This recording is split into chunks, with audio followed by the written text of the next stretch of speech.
Señor, muchas gracias por una nueva oportunidad de reunirnos en tu nombre, sabiendo que tú nos presides, y por el gozo que pones y la expectativa en nuestros corazones de podernos acercar juntos a tu palabra, y sabiendo que tú, Señor, pues nos vas moldeando y hablando a través de ella. Te rogamos que nos ayudes a estar centrados ahora, a pesar del ruido y a pesar de todas las interrupciones que puedan haber, pues por las fiestas de Navidades y por los niños y todo eso, también te rogamos que lo bendigas todo, Señor. Pero que nos ayude, Señor, a estar ahora atentos, Señor, a tu voz, y podamos, Señor, hacer un estudio serio, personal, en conjunto, delante de ti. En el nombre de Jesús, amén. Amén. Bueno, necesito que abráis vuestras Biblias por el capítulo 42, que es donde nos quedamos. Pero como os adelanté ya, pues ya no podemos ir capítulo por clase, ahora tenemos que pisar un poquito el acelerador, que tenemos que acabar en nada, ¿no? Nos quedan pocas clases y muchos capítulos. Entonces, mi aspiración es que podamos ir en lo que queda ya de nuestras reuniones, pues sembrar las bases para que podáis seguir haciendo un estudio y desarrollarlo a nivel personal, vosotros mismos con el Señor, ¿no? Por tener una base más fuerte en el libro de Génesis. Entonces vamos a ir sembrando una serie de postes, podríamos decir, o de señales que os puedan servir de apoyo, que os puedan ser útiles. Cada vez que terminen de entrar los tablones.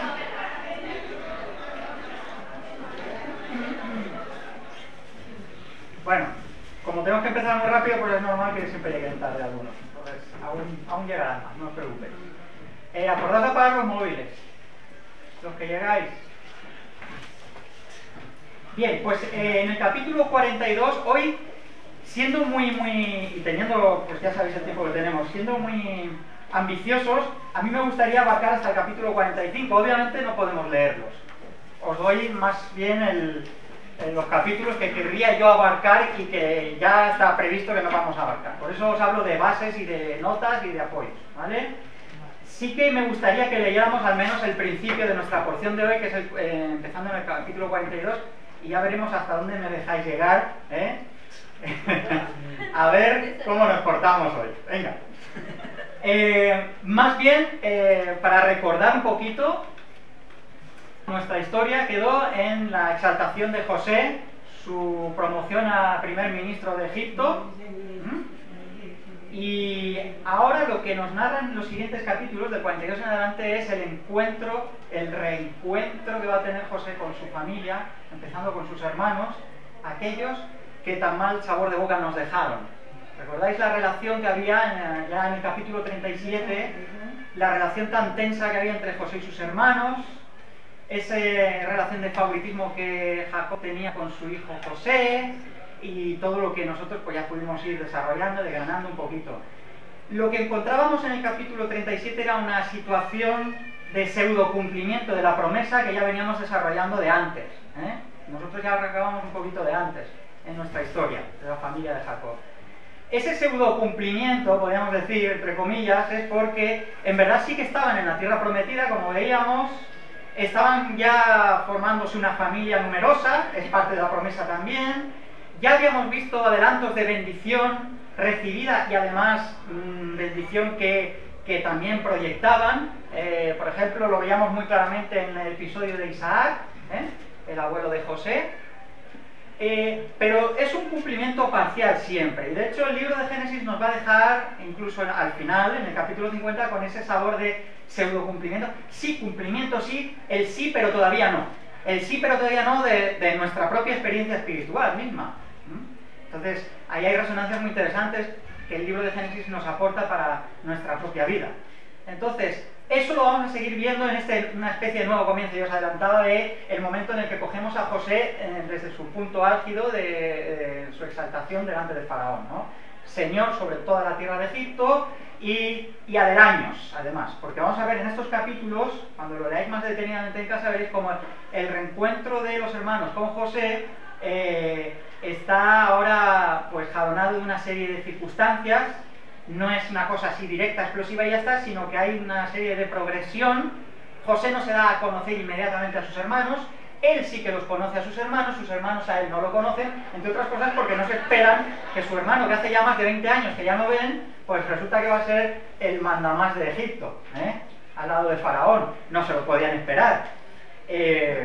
Y José oculta en un principio su identidad y va a retarlos, de alguna manera, vamos a decirlo así, va a retarlos con una serie de trampas, de artimañas, podríamos decir, con su mayordomo José va a preparar una serie de circunstancias, todo encaminado a dirigir a la familia hacia Egipto, y que será fiel cumplimiento de aquel primer sueño. Aquí ya se va a cumplir de una manera literal. El primer sueño que veíamos en el capítulo 37, donde esas espigas se inclinaban hacia la espiga que era la de José, o esas estrellas, luna y sol se inclinaban hacia José. Bueno, pues eso es literalmente lo que vamos a ver aquí, precisamente en el capítulo 42, y en adelante. Lo vamos a ver además repetido varias veces. Entonces, yo antes que nada, como ya sé que habéis leído más de una vez y de dos y de tres esta porción de las Escrituras, porque además es una de las historias más emotivas que yo, para mí por lo menos, he encontrado en las Escrituras, y fuera de las Escrituras también, valga de paso la nota, pues a veces si estoy en un momento tierno y yo esta historia solas, a veces se me escapa un poquillo la lagrimilla, porque es que la cosa está en meterse realmente en la historia. Y una de las preguntas que hay que plantearse es, ¿cuál es el tema ahora de estos capítulos que nos vienen en adelante? ¿De qué va este pasaje que nos vamos a introducir ahora en él? ¿Cuál es su tema? Pues, ¿cuál es su tema? ¿Qué pensáis vosotros? ¿Cuál es el tema que nos ocupa aquí? El reencuentro.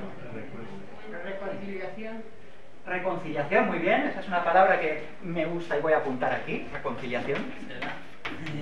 Reconciliación, porque de hecho de eso va, muy bien. Perdón también, ¿no? Perdón, evidentemente sin perdón no puede haber reconciliación, muy bien. Perdón, ¿qué más? ¿De qué va este pasaje, esta historia ahora larga que no nos va a dar tiempo a abarcar? Tampoco podemos olvidar la provisión que hace. Provisión, muy bien, María, provisión.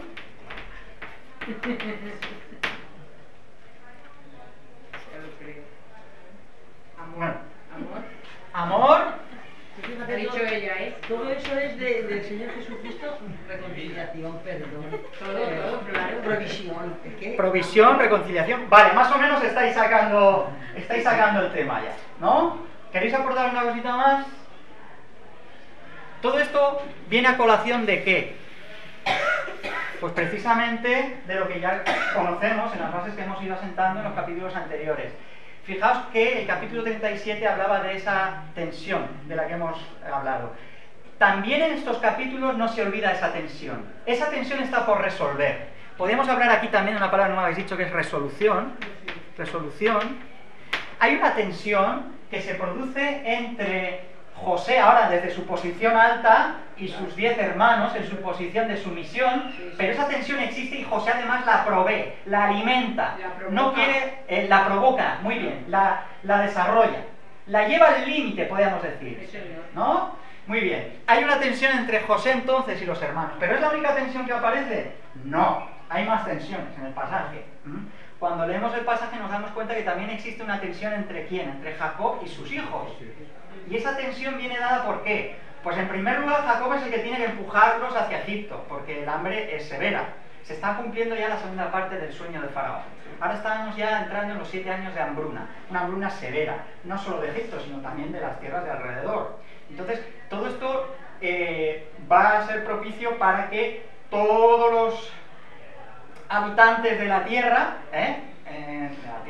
conocida ahí, pues vayan a depender de José, tengan que depender su subsistencia, no me sale, de José. Muy bien. Existe, por tanto, una tensión entre Jacob y sus hijos, pero una tensión que se ve aún más clara en el hecho no solo de que Jacob los tiene que impulsar hacia, sino además que Jacob quiere retener a Benjamín. Y hay una lucha cuando se va desarrollando la historia en la que los hermanos dicen necesitamos a Benjamín para que este, que nos provee de pan, pueda seguir haciéndolo y no nos trate como espías, que es a lo que José les acusaba cuando llegan a la tierra. Entonces, hay una tensión ahí de toma y daca en el que Jacob quiere retener a Benjamín porque no quiere cederlo, y los hermanos necesitan a Benjamín y tiran justo en la dirección contraria. Otra tensión que se desarrolla en el pasaje que es necesario que se resuelva y se va a resolver. Y por supuesto hay otra tensión que no es menos importante y menos interesante para lo que nos tiene que aportar en nuestra historia, y es la tensión que existe entre los propios 10 hermanos de José. Entre los propios 10 hermanos hay una tensión que, sobre todo en el capítulo 42, vamos a ver muy clara, en una serie de pistas que nos va a dar y que nos va a mostrar cómo realmente existe también tensión entre ellos. No es que vayan al unísono, es que hay entre ellos hay también ese tipo de tensiones que quiero que tengamos en cuenta a la hora de interpretar nuestro pasaje. Y ahora vamos a empezar a leer el capítulo, ya con estas mínimas bases que hemos pintado, y nos vamos a detener enseguida, porque como os he dicho no nos va a dar tiempo a desarrollarlo todo. Entonces vamos a llegar hasta donde lleguemos. Pero vamos a empezar en el versículo 1. Capítulo 42, lo tenéis todos, ¿no? Fijaos. Viendo Jacob que en Egipto había alimentos, dijo a sus hijos: ¿por qué os estáis mirando? Esta es una pregunta que quiero que nos detengamos en ella. ¿Por qué os estáis mirando? Y dijo: he aquí, yo he oído que hay víveres en Egipto. Descended allá y comprad de allí para nosotros, para que podamos vivir y no muramos. Y descendieron los 10 hermanos de José a comprar trigo en Egipto. Mas Jacob no envió a Benjamín, hermano de José, con sus hermanos, porque dijo: no sea que le acontezca algún desastre. Vinieron los hijos de Israel a comprar entre los que venían, porque había hambre en la tierra de Canaán. Bueno, lo vamos a dejar aquí, a punto de empezar el versículo 6, pero vamos a dejarlo aquí porque aquí hay una serie de cosas que deseo que apuntemos. Quiero que retomemos otra vez la pregunta, porque es una pregunta interesante y nos sirve muy bien, porque nos muestra una serie de cosas. ¿Por qué os estáis mirando?, le dice Jacob a sus hijos. ¿Qué nos muestra esta pregunta? Ahora quiero que os pongáis en la piel de los hijos de Jacob que están recibiendo esa pregunta de parte de su padre. ¿Qué nos muestra? Sin que el texto tenga que entrar en detalles, ¿qué es lo que se ve evidente en esa pregunta? Hay hambre, y los hijos están mirándose unos a otros, desconcertados. Ahora yo quiero preguntaros, a lo mejor es que no habían intentado nada, cuando hay hambre uno se limita a sentarse y quedarse mirando unos a otros, ¿no? ¿Pensáis que es eso lo que ocurrió? No, ¿o sí? Que a lo mejor, pues, o sea, Jacob preguntó que quién iría y ellos no sabían a quién iría. Mirad, es una familia rica, está acostumbrada a comodidades, tiene muchas bendiciones de años anteriores y ya se lo tienen que haber estado consumiendo todo. Cuando llega el hambre, yo creo que uno se moviliza y hace lo que sea. Cuando llega el momento en el que uno se sienta y se queda uno mirando a otro, es que creo que ya están rendidos, ya no ven más. Entonces, yo sí que pienso que lo habrían intentado todo. Esto es opinar. De todas formas, lo que sí nos dice el pasaje es que ahora mismo están paralizados ante un problema que es severo. Y ese problema que es severo no tienen medios de resolverlo. Ahora, sabemos que el problema es el del hambre. A nuestro nivel, el pasaje nos va a hablar también de una situación que está abocada a muerte. Evidentemente, nosotros sabemos de lo que habla el pasaje, pero a nuestro nivel también nos puede hablar el pasaje, esto es para desarrollar, de cualquier tipo de problemas que nosotros atravesamos frente al que nos sentimos impotentes. Es la situación típica humana que se da cuando uno está ya abatido. El quedarse mirándose unos a otros sin saber qué hacer, normalmente se ha hecho algo antes, humanamente. Eso es lo que ahora rompe el pasaje y dice: hasta aquí la fuerza humana, hasta aquí, digamos, la fuerza carnal, para entendernos, ¿no? Entonces, aquí se nos está hablando en ese doble aspecto. En un primer lugar habla de peligro de muerte, peligro de abortamiento de la promesa divina, porque ellos son familia, van vía a constituirse una nación, pero si mueren de hambre se acaba la promesa. Y por otro lado también nos habla de situación extrema, de situación delicada en la vida, que puede abarcar muchos aspectos. Nosotros ya tenemos mucha experiencia para saber de qué estamos hablando.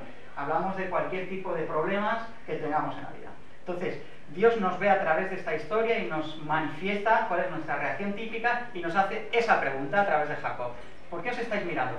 Porque hay una solución y Jacob la sabe. Hay una solución que es necesario movilizarse y dirigirse hacia ella. Una solución que nos dirige hacia el José de las Escrituras. Entonces, Jacob, fijaos en los verbos, qué importante es fijarnos en los verbos que se desarrollan en el versículo 2. Jacob dice, he oído, descender, comprar. Todos estos son verbos que tienen resonancias bíblicas en otras partes de las Escrituras.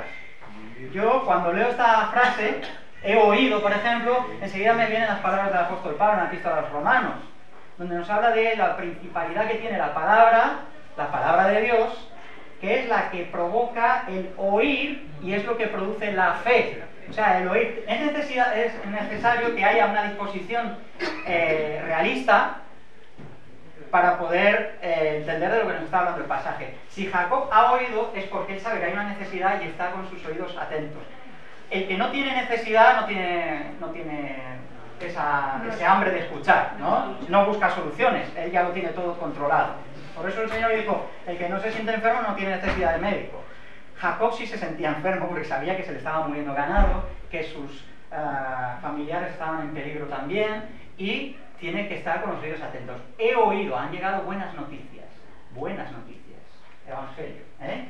He oído, ¿qué hacéis ahí? Vosotros que os consideráis elegidos, porque sois de la familia de Dios, sois mis hijos, Jacob, ¿qué estáis haciendo ahí parados? No se nos llama la pasividad, la fe no tiene nada que ver con la pasividad. Lo que les dice es otra serie de verbos muy interesantes, dice descender. Qué interesante también a nivel geográfico cómo el Señor utiliza todas las cosas, porque hay que hacer un descenso. Uno podría estar en su posición orgullosa y decir, no, nosotros somos pueblo de Dios y Dios va a cumplir sus promesas. Dios proveerá.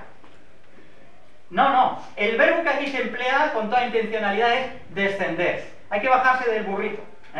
¿Qué hacéis ahí? ¿Qué hacéis mirando? Descender y comprar. A mí el comprar también me recuerda a las palabras del profeta Isaías, en el capítulo 55, ¿os acordáis? El Señor preguntando a nosotros, en este caso en nivel histórico Isaías a su pueblo decía, ¿pero qué hacéis gastando en lo que no se hacía? Venid, comprad, venid, comprad sin dinero, sin precio, y eso es lo que va a ocurrir aquí, precisamente en el capítulo que estamos, en el Génesis. Porque los hermanos, aun sin saberlo, van a ir a comprar sin dinero, porque el dinero se les va a devolver. No sé si llegaremos, pero por si no llegamos, se les va a devolver en las dos ocasiones en que van a descender a Egipto a comprar. ¿Por qué? Porque este José no admite ningún tipo de precio a cambio de la salvación que va a proveer, porque José está hablando de su familia, le importa. Es cierto que va a emplear esa circunstancia para probar a sus hermanos, pero no es menos cierto que está dando fiel cumplimiento a un principio que el Señor tiene en su corazón. Él ofrece de gracia la salvación. Dime. Que veo yo ahí el tipo de Jesús que no nos cobra por la salvación.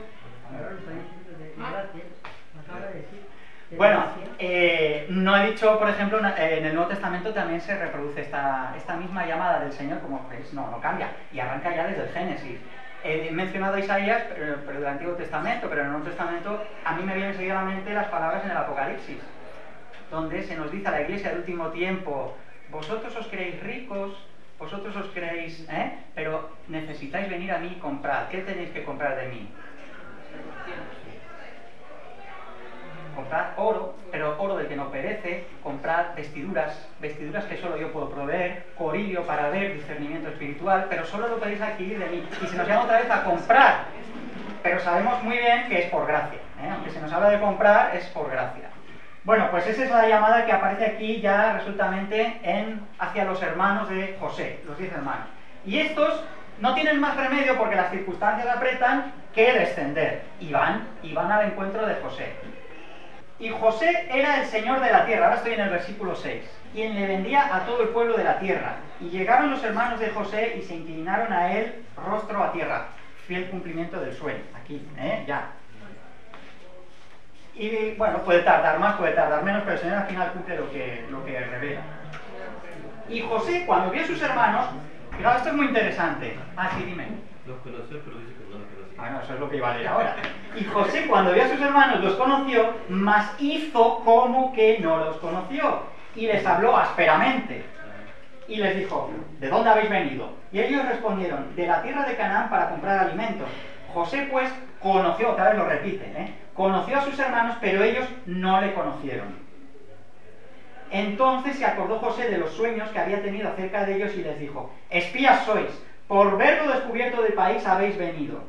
Ellos le respondieron: no, señor nuestro, sino que tus siervos han venido a comprar alimentos. Todos nosotros somos hijos de un varón, somos hombres honrados, tus siervos nunca fueron espías. Pero José les dijo: no, para ver lo descubierto del país habéis venido.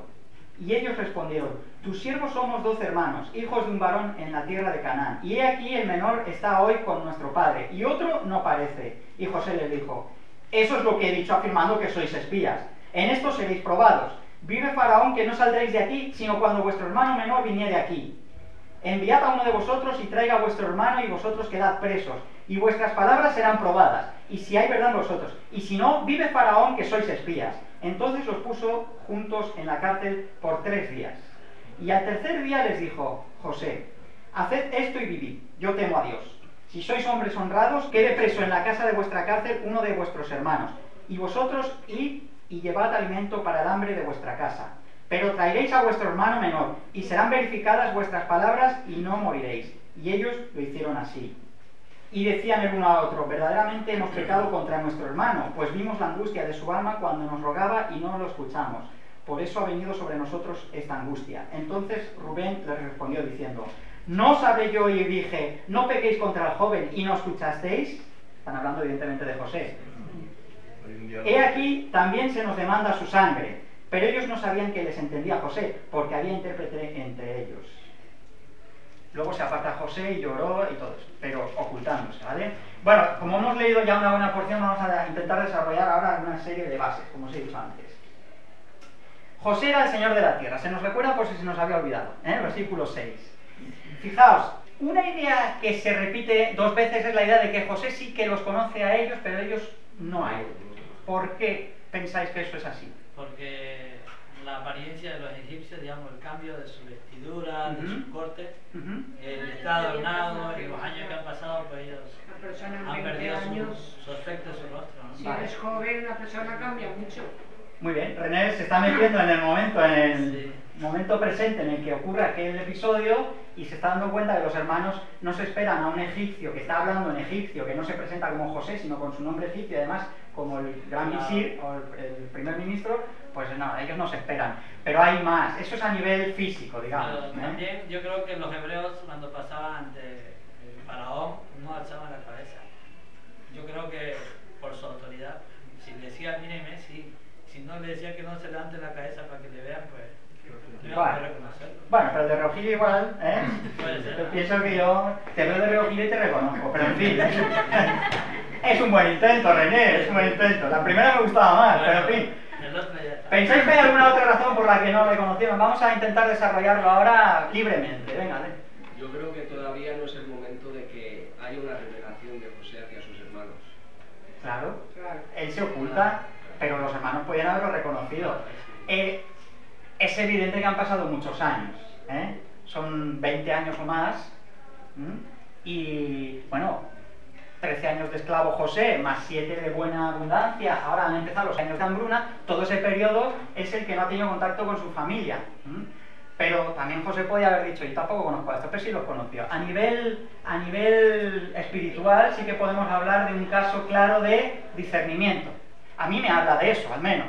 A mí me habla de que José sigue amando a sus hermanos y los conoce porque los ama. Sus hermanos están, además, ahora vamos a ver una serie de pistas del pasaje, están todavía divididos entre ellos y además, pues evidentemente olvidados. El caso es que el amor y el olvido son incompatibles. Sin amor no hay discernimiento. Y el temor y el ser conscientes de haber sido pecadores o haber pecado frente a su hermano menor, pues hace que haya una distancia insalvable. Es una distancia insalvable, ellos no pueden. Solo José puede atajarla. Porque José sí que tiene su corazón puesto en lo que ahora va a desarrollar. Con todas esas palabras que hemos dicho antes, hemos apuntado ahí. Entonces, eso es lo mismo que ocurre en nuestra experiencia con el Señor. Nosotros no hubiéramos reconocido al Señor jamás. Es Él el que nos conoció primero. Acordaos, por ejemplo, cuando Juan escribe su primera epístola. Estamos hablando del capítulo 4, versículos 18 y 19. Que alguien los lea. ¿De Juan? De Juan, de primera de Juan. Primera de Juan 4, 18 y 19. En el amor no hay temor, sino que el perfecto amor echa fuera el temor, porque el temor lleva en sí castigo, de donde el que teme no ha sido perfeccionado en el amor. Nosotros le amamos a Él porque Él nos amó primero. Vale, muy bien. Yo creo que estas palabras pueden no decir nada a quien no ha experimentado lo que realmente están implicando, ¿eh? Pero todos los que hemos experimentado eso con el Señor, que sabemos que es el que ha venido a nosotros primero, el que nos ha conocido, nosotros lo conocemos, nos está diciendo Juan, porque Él nos conoció a nosotros primero, nosotros le amamos porque Él nos amó a nosotros primero, nos está hablando de lo que es el verdadero amor. Esto es lo que José está aquí encarnando con sus hermanos. Él sí los conoce a ellos no le conocen a Él, porque ellos han pecado y están lejos. Ellos no tienen ese discernimiento que les permitiría reconocerle, ¿eh? A un nivel físico está claro, lo ha apuntado René, lo habéis apuntado vosotros, han pasado muchos años, está como disfrazado de egipcio, ¿no? No se lo pueden esperar. Pero a un nivel más profundo, el texto también nos habla de que es necesaria esa posición para que podamos discernir la revelación de Dios, discernir y conocer, ¿de acuerdo? Entonces, eso es un principio para mí importante por el que se nos repite en 2 ocasiones. Ahora, el hecho de que José sí conozca a sus hermanos no quiere decir que todo sea jauja, en un sentido, permitirme la expresión. José lo que ahora va a hacer es hablarles ásperamente. ¿Por qué? Porque está deseando vengarse de sus hermanos. ¿No? Ay, perdonad, ¿no? ¿Cómo que no? Hombre, yo pienso que algo de rintintín sí que tendría. El texto lo dice. El texto lo dice, les habló ásperamente. Les acusa sabiendo que no eran espías. Está dolido por lo que Está dolido, claro, es humano, después de todo. ¿No? Yo veo división aquí. Está haciendo un teatro para lo Está haciendo un teatro para vengarse. para ver si han cambiado Para sus empezar, hermanos. no puede ser humano, ¿cómo no va a estar dolido? A ver. Pero es que José tenía una gran capacidad de perdón. Está bien que nosotros tengamos a José como un héroe, que lo es, y todo lo que queráis. Pero él tenía ahí tirria, y se tiene que desfogar. Hay que desahogarse por algún sitio. Yo creo que no es superficial, porque si el superficial no lo va a meter preso 3 días en la cárcel. Ahora, para empezar, él ha hecho como humano en una parte, ¿no? Porque la Biblia no te va a revelar todo lo que ha hecho. Él yo creo que ha sido severo con ellos. Lo ha mandado y yo creo que estaba dividido, o sea, su yo quería hacer algo malito, digamos, sí, ¿no? estás teniendo, pues. Estás teniendo, Lucia, lo que yo he dicho. Y luego, pues, tenía una lucha como todo. A veces tenemos esa lucha. Bueno, vamos a ver, en vez de mirar lo que yo opino, vamos a ver lo que dice el texto, ¿vale? Y así no cederéis tanto, que íbamos bien. A ver, yo creo que nos estaba estimulando. Vamos a ver. ¿Estimulando? ¿Cómo? Estimulando. Precisamente hablándoles ásperamente, les va a estimular. Pues sí, porque para que sus ojos se abrieran. Sí, porque si van a abrir así. Pues yo no lo sé. Pero yo creo. Yo pienso que tendría un poco de los que yo creo que estaba lo han hecho. Os dais cuenta que el texto nos ofrece aquí debate, pero no lo vamos a atajarlo porque se nos va el tiempo. Vamos a atajarlo. Vamos a ver qué dice y vamos a intentar entender qué es lo que había por la mente de José ahora, ¿vale? Hay una serie de pistas, algunas las hemos leído ya, otras no, pero os las voy a apuntar ahora, que nos muestran que la comunión de los hermanos no es todo lo sana que parece, a una primera vista, superficial, lectura superficial del texto. Parece que los hermanos van al unísono, tienen un objetivo común, sin embargo, hay cosas que hemos leído en el que cuando José les pregunta, por ejemplo, en el versículo, ¿cuál es? El 13, ellos cuando hablan de su familia, porque José les sonsaca, es evidente que el diálogo entre José y sus hermanos es más largo de lo que aquí se nos plasma en las escrituras. Las escrituras tienen una economía de palabras porque usa las justas, no usa más ni menos, usa las justas para el propósito al que están dirigidas, para nosotros. Pero es evidente que el diálogo entre José y sus hermanos fue más largo. Y José lo que hace desde el primer momento, cuando les conoce, es intentar sonsacarles la información de que digan de dónde vienen, quiénes son ellos, qué familia tienen. Si no, los hermanos, ¿por qué les van a hablar de su padre y de Benjamín y del otro que no aparece, que es José? ¿Por qué? El hecho de que hable de el otro que no aparece nos muestra que la presencia de José sigue perenne en la familia, dentro de la familia. Hay algo, llamarlo remordimiento, llamarlo mala conciencia, llamarlo lo que queráis, pero hay algo que denota que entre los hermanos hay división, porque saben que no estuvo bien lo que hicieron con José. Y eso durante todos esos años que han pasado ha estado siempre presente. Ahora cuando José les pregunta y les aprieta un poquito, ellos hablan, pero hablan de los que están presentes y de que ya no están. que se lo podían haber ahorrado. Pero yo te decía yo que los estaban estimulando para que hablaran, Muy que bien. no sabían expresarme. Vale, Yo creo que era pues para ahora vamos a intentar saberlo expresar todo. Sí, sí. Hay más pistas que nos permiten adelantar esto que en la mente de José iba cobrando forma en su plan para atraer a toda la familia. Evidentemente, una cosa es, viene reseñada por la idea de que nos dice el texto que José se acordó del sueño, y nos está hablando del sueño del capítulo 37, no del sueño de Faraón, ni del carcelero, perdón, ni del copero, ni del panadero, no, está hablando de su sueño, aquel de las espigas y de las estrellas, y les habla ásperamente. ¿Qué relación hay entre el sueño y el que ahora tenga que hablarles ásperamente? Esa es una de las grandes preguntas que yo me hago ahora en este pasaje. ¿Qué tiene que ver aquel sueño con que ahora José se comporte de esta manera tan distante con sus hermanos? ¿Qué tiene que ver? Para el pasaje, que no nos da la respuesta directa, porque quiere que provocarnos a la reflexión, pero para el pasaje es tan evidente que ni siquiera la menciona. Estoy en el versículo 9. Quizás quería ver que se Exacto. humillara a sus hermanos. Pero humillarlos no es porque sí, vamos a ver. Es evidente que si los quiere humillar tiene algo en mente, no es humillar porque sí, y está por ver que quiera humillarlos, A ver tampoco si se sé yo. acuerdan de A ver si se A ver acuerdan. si se acuerdan del hermano. Si se acuerdan, ya han mencionado a su hermano sin decir su nombre, que no aparece. Mirad más pistas. También le podían haber engañado, ¿no? Él, a su hermano, a ellos. También le podían haber engañado y no decirles la verdad. Tenemos otro hermano en casa y otro que se perdió. Pero no lo hacen. No lo hacen. No lo hacen. Fueron Pues sinceros. a eso voy. Entonces, Fueron sinceros fijaos, también. mirad, cuando José les acusa de espías, y entonces ellos temerosos ante el señor de Egipto, es que no era cualquiera el que les estaba acusando, se veían en peligro, les viene el temor, pero también, fijaos que hay otra pista que nos dice en el versículo 21, por ejemplo, verdaderamente hemos pecado. Y ellos saben que son inocentes de la acusación que José les está haciendo. Ellos no son espías, y sin embargo reconocen que han pecado. Entonces, ¿en qué nos hace pensar el pasaje? Es que no nos lo dice de manera directa, pero nos lo está diciendo claramente. Los hermanos son conscientes de que esto no es el Señor de Egipto el que nos está castigando, es Dios mismo el que nos está castigando, porque Dios sabe lo que hemos hecho.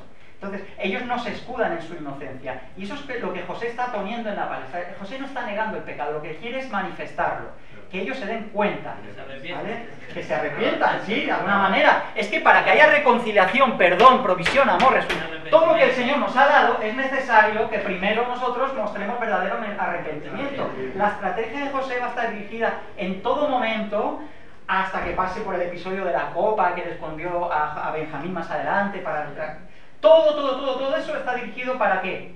¿Para qué? Para probar a los hermanos, pero no para vengarse de los hermanos. Si lo estábamos diciendo bien antes, es precisamente para que los hermanos muestren de qué pasta están hechos. Aquí el problema no es el demostrar si son espías o no son espías. Tanto una parte como la otra saben que eso es una acusación falsa. Aquí el quid de la cuestión en el pasaje está en mostrar si los hermanos han cambiado de corazón o siguen mostrando esos celos, esa rivalidad, esa envidia, todo eso. Ahora Jacob está reteniendo a Benjamín. ¿Por qué? Porque Benjamín, ¿qué tiene en común con José que no tiene en común con los demás hermanos? La madre, la amada de Jacob, la favorita era Raquel, y Benjamín ha venido a ser el sustituto de José. Jacob retiene a Benjamín porque de alguna manera está reteniendo lo que le queda de Raquel, pero también está reteniendo el pasado con Benjamín. Está viendo a José ahí. Le ha hecho su sustituto de alguna manera, ¿no? Entonces, ahora toda la estrategia de José pasa por poniendo a Benjamín en su lugar, ver si sus hermanos se van a comportar igual con Benjamín que como lo hicieron con él. Y los hermanos van a aprobar la prueba, como ya sabéis. Pero toda esta experiencia de hacerlos pasar por la cárcel, por cierto, en esta experiencia también vemos algo interesante. Van a seguir las pisadas de su Señor.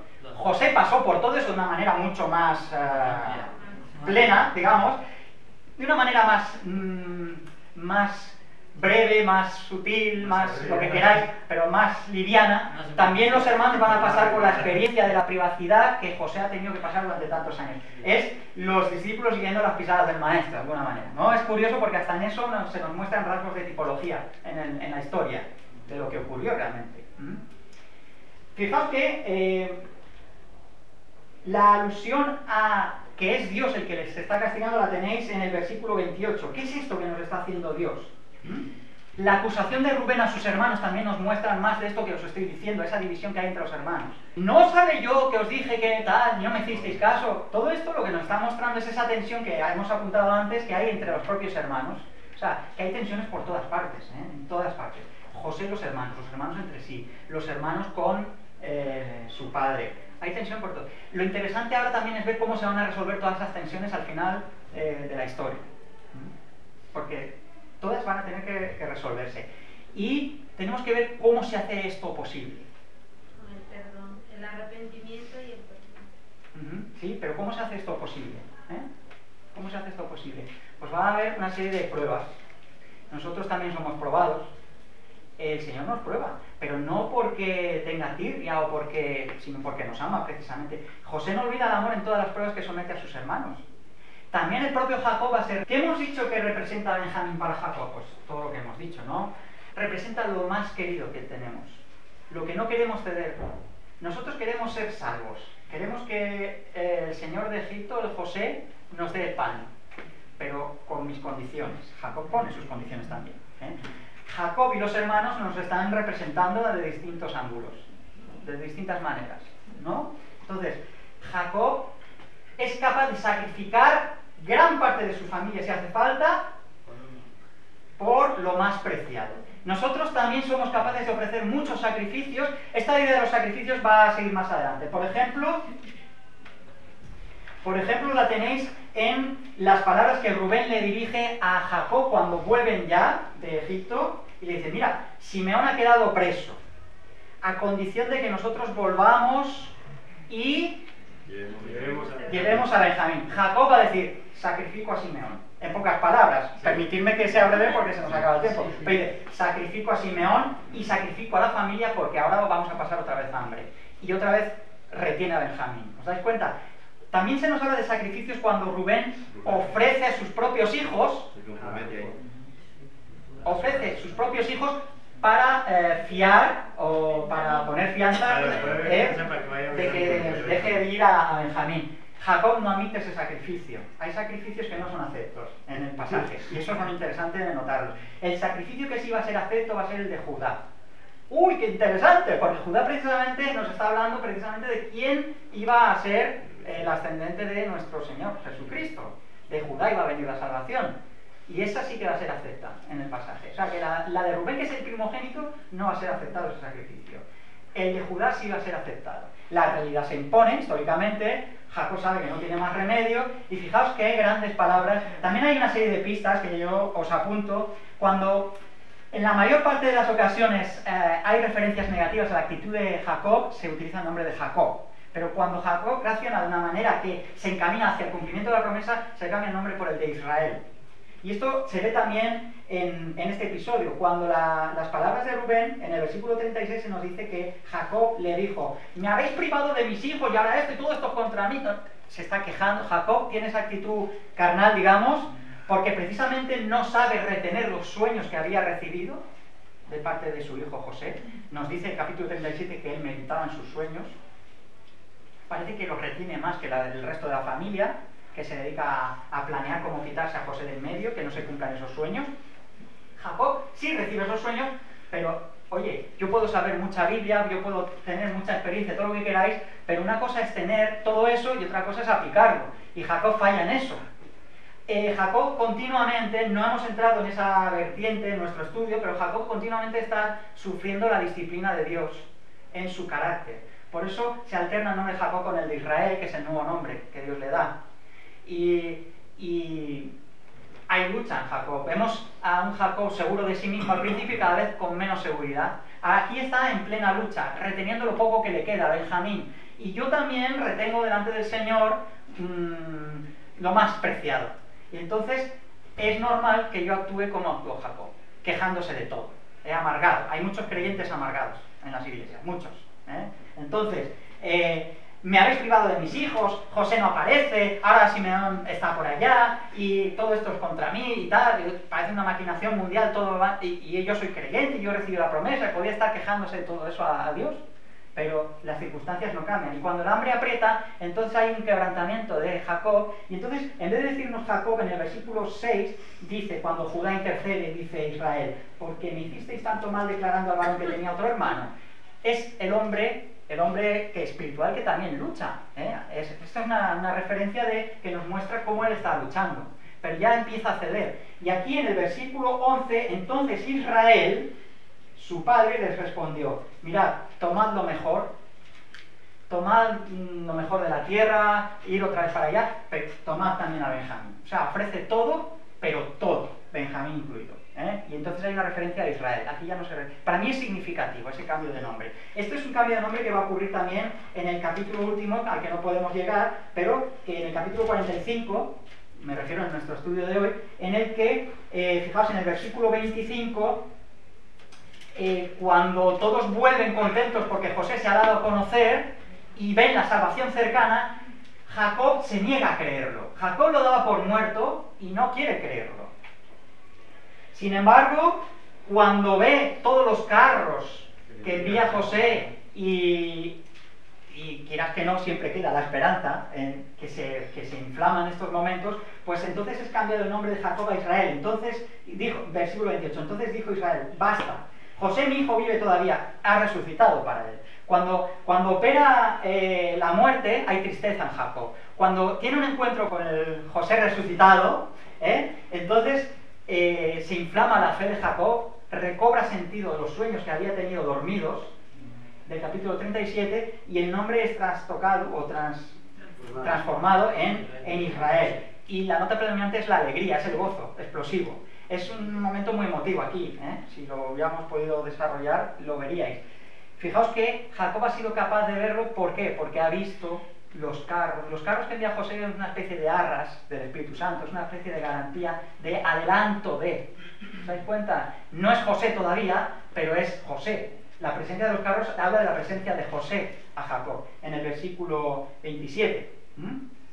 Y viendo Jacob los carros que José enviaba para llevarlo, su espíritu revivió. Además, que interesante, porque habla de su espíritu revivió cuando ve los carros, que son precisamente a nuestro lenguaje esa presencia de José sin estar físicamente presente. Exactamente. Entonces, daos cuenta que es un pasaje muy largo, muy completo. Hay también referencias, os voy a dar más bases, cuando se nos habla de la segunda vuelta de los hermanos ya con Benjamín, y tienen otra vez el encuentro con José. Fijaos que José ahora...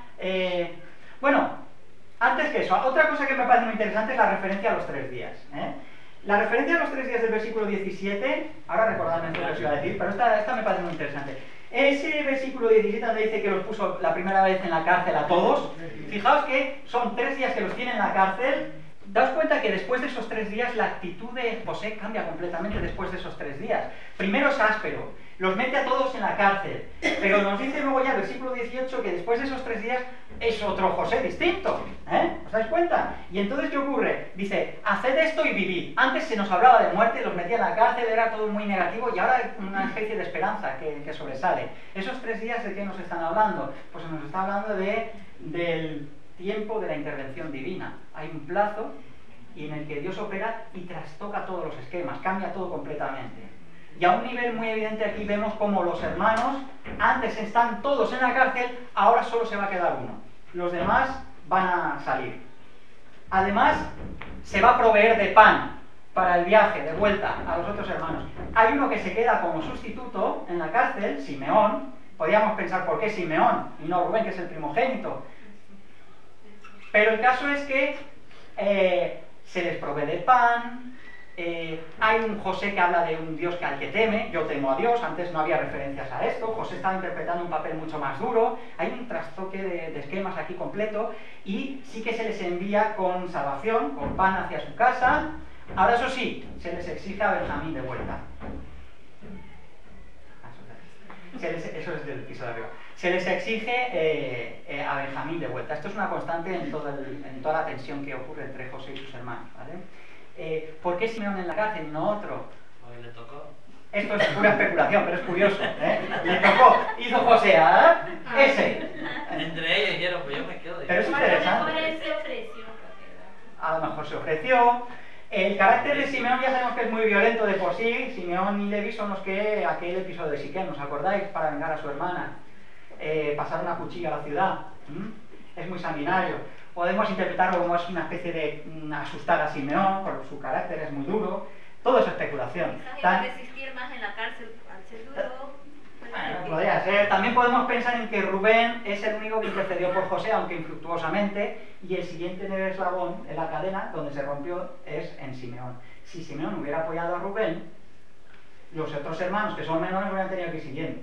Donde se rompió la cadena es en Simeón, ¿vale? Es una especie de castigo, de juicio, No sé, todo es altamente especulativo, pero el caso es que se queda Simeón, y Simeón va a ser el gran sacrificado, incluso su padre está dispuesto a sacrificarlo. Ahora es Judá el que intercede y el que consigue que Benjamín venga otra vez, y por eso Simeón no queda en la cárcel. ¿Qué hubiera pasado si sus hermanos hubieran quedado en la cárcel? ¿Qué hubiera pasado si no hubieran vuelto a traer a Benjamín? ¿Qué hubiera pasado? Pues José, que amaba a su padre, seguro que hubiera enviado a por su padre. Benjamín hubiera sido promovido a un puesto de autoridad, pero sus hermanos hubieran quedado en la cárcel. Ahora sus hermanos se mojaron, especialmente Judá, que fue el portavoz, fue el que intercedió de una manera súper inteligente, dejadme decirlo también así, súper inteligente, porque apeló a todos. Es la oración tipo. Lutero llegó a decir que le gustaría orar así, como Judá intercede con José por su padre.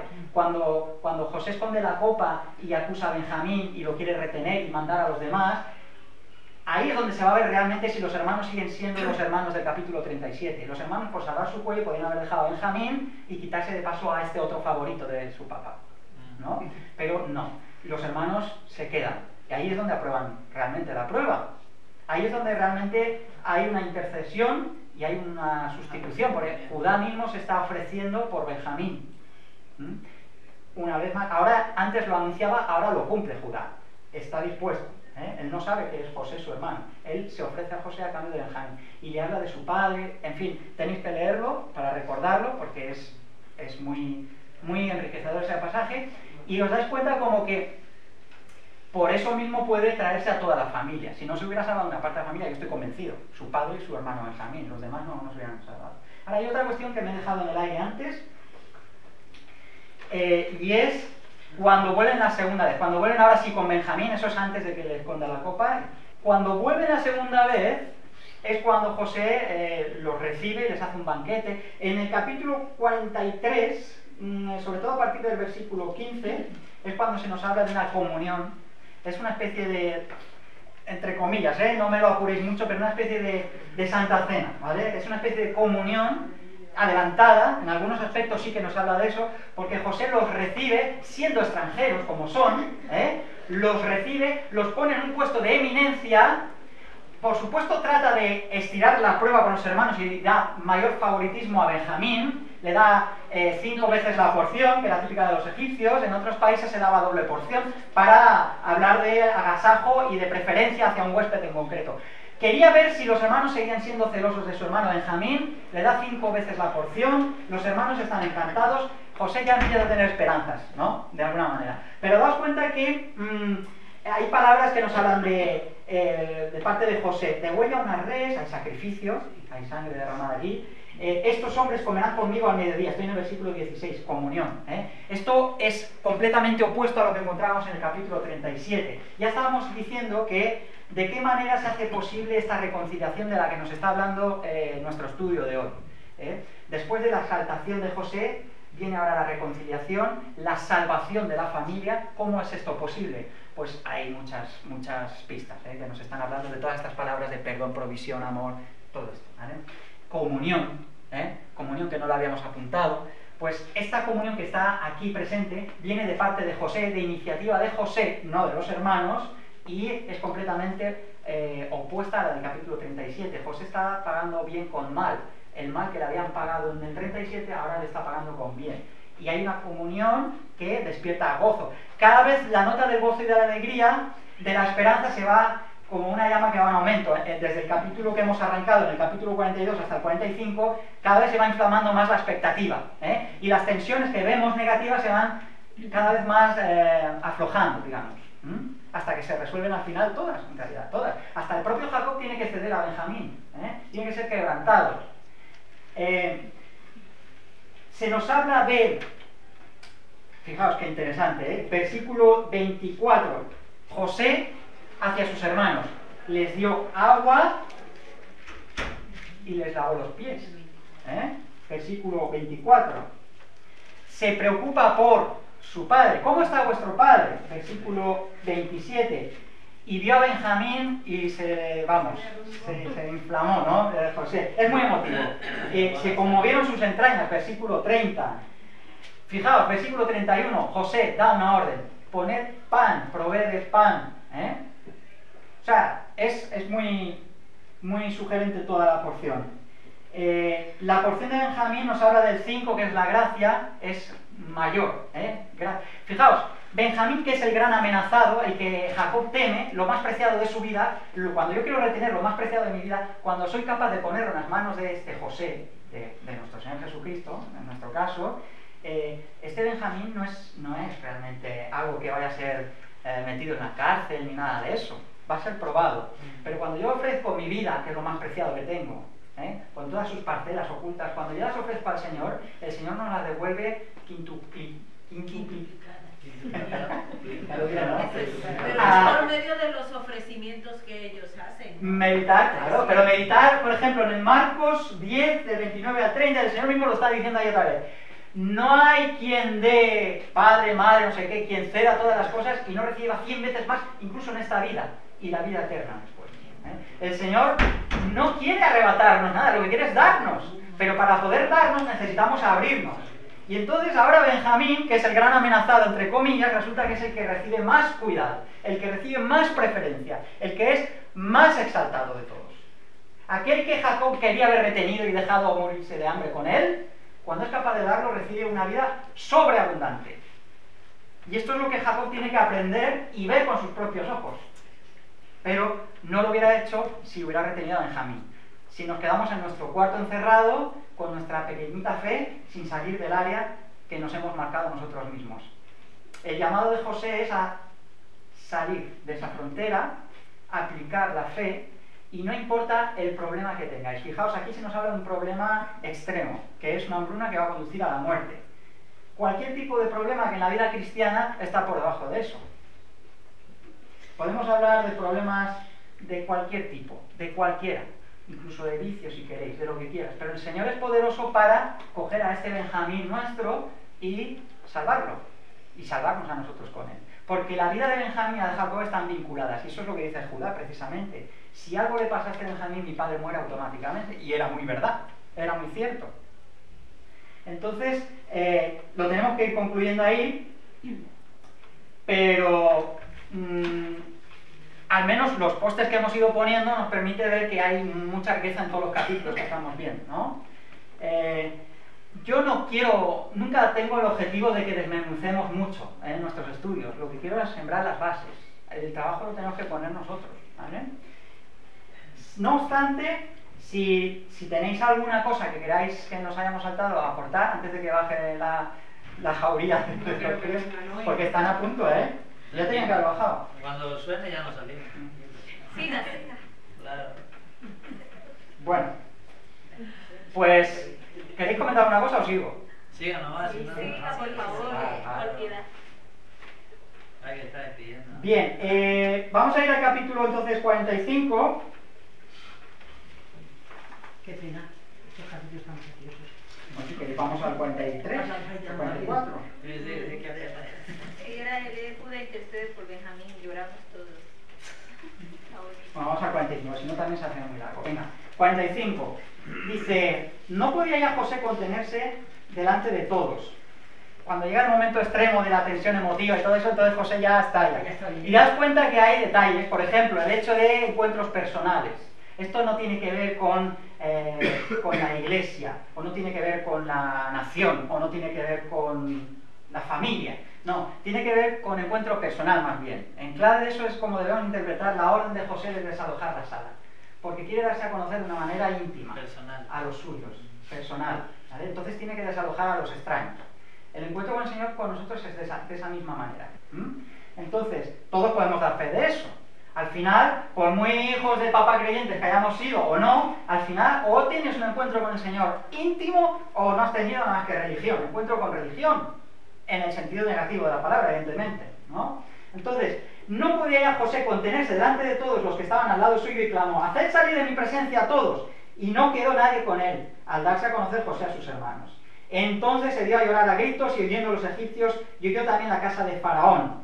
Y dijo José a sus hermanos: yo soy José. Este yo soy es muy bueno, ¿eh? Es muy bueno, porque por fin nos deja un descanso tremendo. Hay una revelación ya directa: yo soy José. José es un nombre que deberíamos interpretar también. ¿Qué significa José? Porque hasta ahora el conocimiento que tienen los hermanos de este primer ministro egipcio era Tanat Panea, que era el nombre que Faraón le puso. Este nombre es un nombre muy exaltado, muy bonito, muy alto, muy bien, pero no es el nombre. Podemos conocer de muchas maneras muy enriquecedoras, pero no es la relación directa del nombre verdadero. Tanat Panea quería decir, bueno, la interpretación egipcia, hay matices, hay quienes lo interpretan como el viviente es el aprovisionador del país. Eso es lo que significa el nombre egipcio. Ese es el nombre que Faraón le puso a José. También otros, en clave egipcia, interpretan el nombre como el Dios habla y él vive. Los hebreos, cuando cogen cómo suena el nombre egipcio, lo traducen de la siguiente manera: el revelador de secretos o del oculto. Eso no está muy bien. En relación a la historia, también. Esa es la interpretación del nombre egipcio para los hebreos. También tiene que ver, o lo interpretan otros en clave hebrea, como el preservador del mundo, o el mantenedor de la vida. Y es muy literal también. Y siendo muy verdad todo esto, su nombre sigue siendo... ¿qué? Pero ¿cuántas veces ha sido... como cuántos nombres hay de la manera que lo han nombrado? Pues un montón. Es que una traducción, tú sabes que una traducción no siempre se limita a una palabra. Una palabra en un idioma no tiene por qué corresponder a otra. Y menos si es literal, porque es la interpretación del nombre lo que se está dando aquí. En base a las palabras que se usan, las raíces de las palabras, en el contexto de lo que significaría. Entonces, por eso lo he dado en clave egipcia y en clave hebrea, ¿vale? Ahora, José, ¿qué significa? Pues también tiene dos vertientes, y mirad qué interesante, ¿eh? Tiene dos vertientes. Una es que Dios añada, o Él añadirá, o incremento. Esa es una interpretación del nombre José ya, que dejamos atrás el nombre egipcio, José. Esto nos habla evidentemente del aspecto de gracia. Añadidura, José, gracia. Hay otro aspecto del nombre José que nos habla de levantado, quien perdona. Este a mí es un aspecto que me habla mucho de la cruz, gracia y cruz, el nombre de José. Entonces, como veis, hay demasiadas casualidades como para que interpretemos el pasaje meramente como en clave histórica y ya está, para saber lo que ocurrió y cómo Israel llegó a Egipto y cómo luego tiene lugar el éxodo. Vale, eso está bien, pero detrás de toda la historia todo está plagado de ideas que nos invitan a la profundización de la experiencia vivida. Que además nos habla de experiencia personal también a nosotros.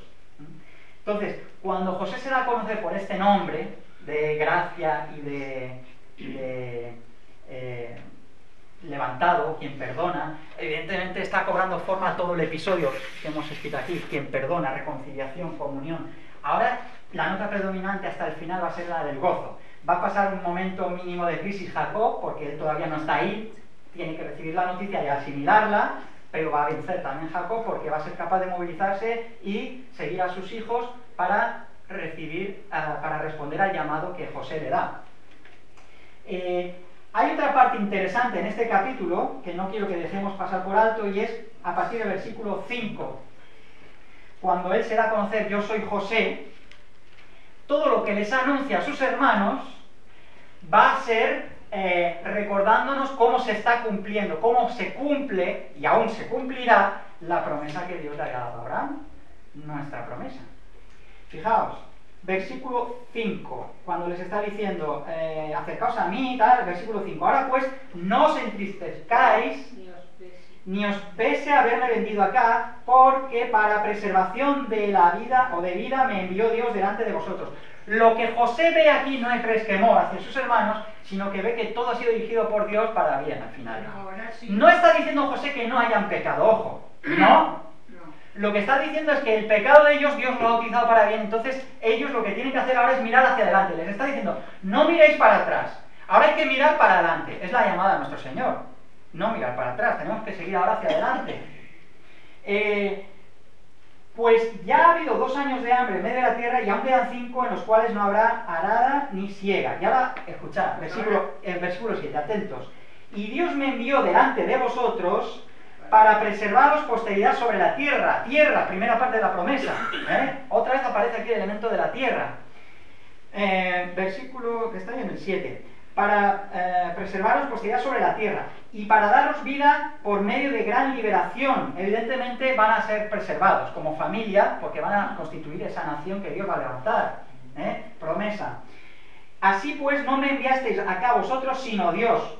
Insiste mucho en la idea. Porque aquí el protagonista es Dios, no es el pecado, es Dios. Ha habido pecado, pero el protagonista no es el pecado.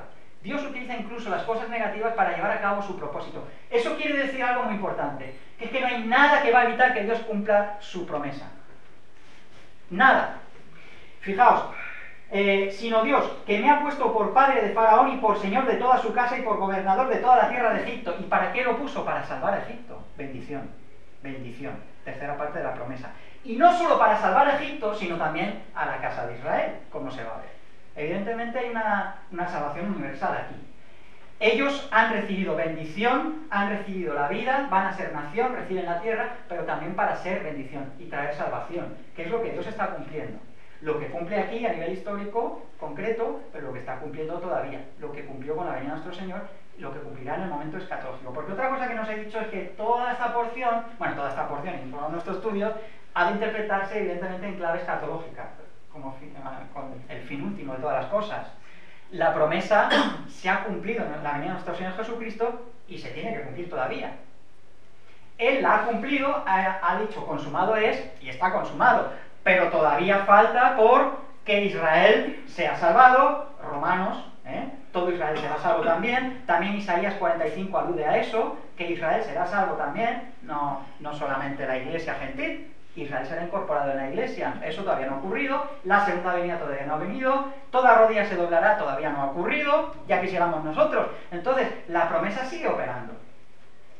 Ahora, en niveles concretos, históricos, la vemos aquí, desarrollarse. Igual que se ha cumplido aquí de la manera más inesperada, también se cumplirá al final.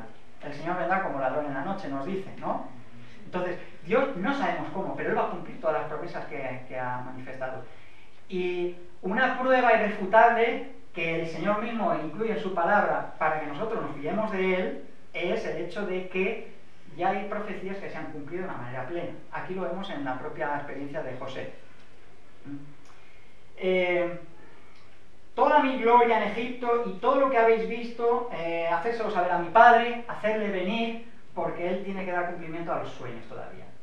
Los sueños incluían a su padre, no solo a sus hermanos, toda la familia. Es una salvación íntegra y plena, no se deja nada fuera. Después les da provisión para el camino, versículos 19 al 23. Y tú manda, haced esto. Bueno, por supuesto se nos habla de un gozo en la corte celestial. Faraón y todos sus sirvientes, evidentemente esto nos habla de un gozo en lo más alto, porque José ha encontrado a su familia y la ha salvado.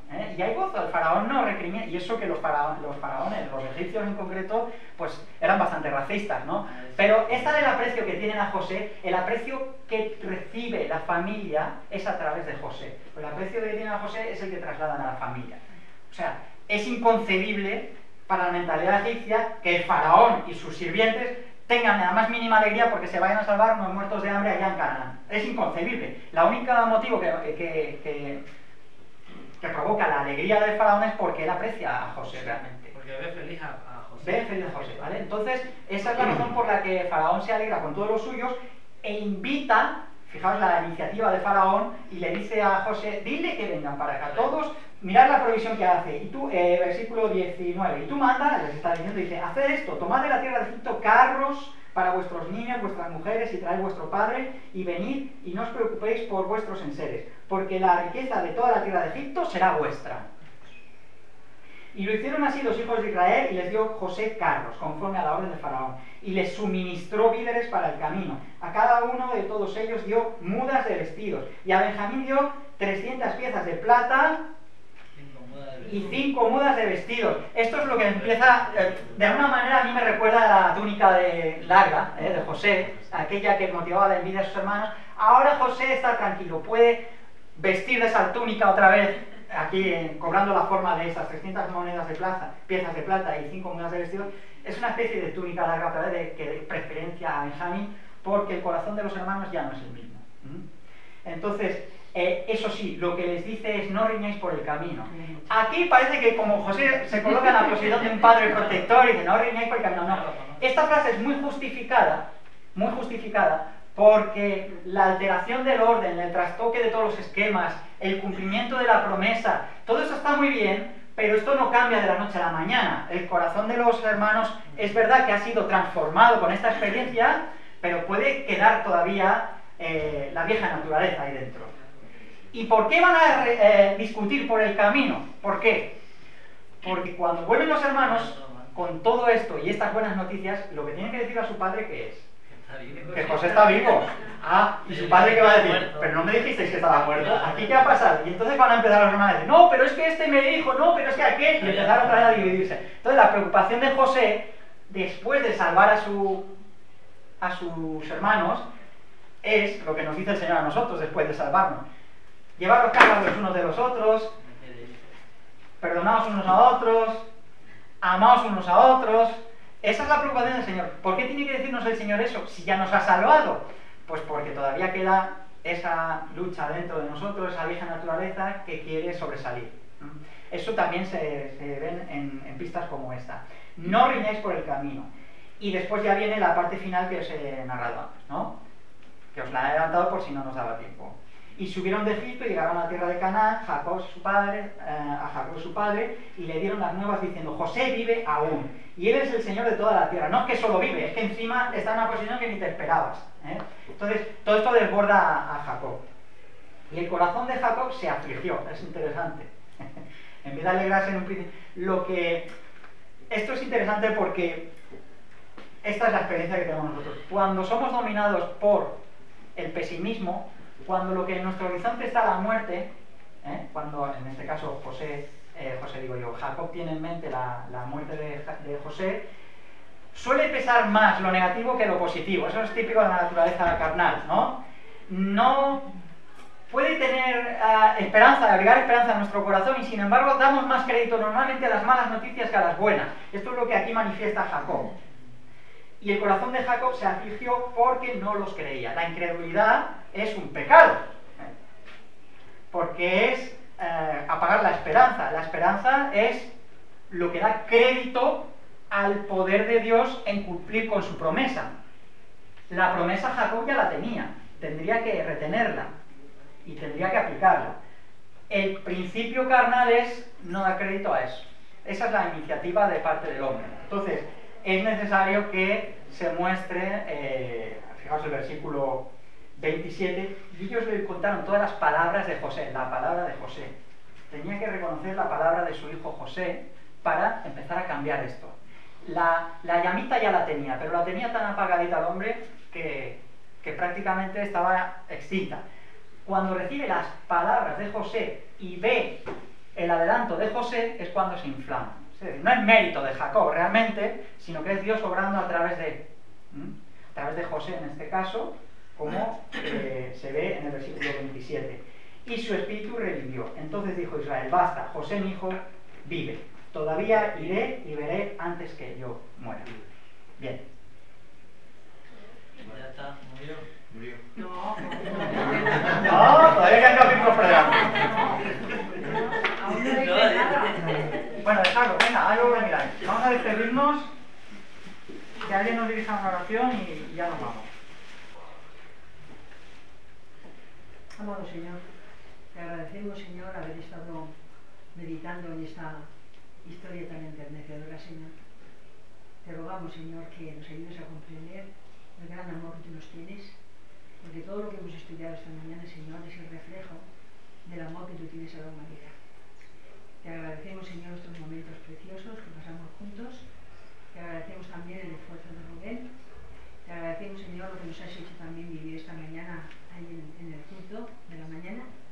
Y ahora, Señor, te agradecemos también el haber podido compartir unos con otros en amor y en armonía.